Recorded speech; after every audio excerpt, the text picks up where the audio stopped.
പോലീസിന് പിന്നാലെ തലസ്ഥാനത്ത് പിങ്ക് ബസ്സുകളും എത്തി. സംസ്ഥാനത്ത് ആദ്യമായാണ് വനിതാ യാത്രക്കാർക്കായി KSRTC ബസ് സർവീസ് ആരംഭിച്ചിരിക്കുന്നത്. വിവിധ റൂട്ടുകളിലായി ഇനി 2 പിങ്ക് ബസ്സുകൾ സർവീസ് നടത്തും.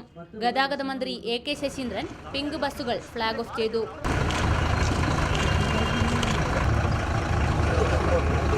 KSRTCയുടെ ട്രാവൽ കാർഡിന്റെ ഉദ്ഘാടനവും മന്ത്രി നിർവഹിച്ചു. KSRTCയുടെ പ്രതിസന്ധി മാർച്ച് മാസത്തോടുകൂടി പരിഹരിക്കുമെന്ന് മന്ത്രി ഉറപ്പു നൽകി. KSRTCയിലെ ജീവനക്കാർക്കും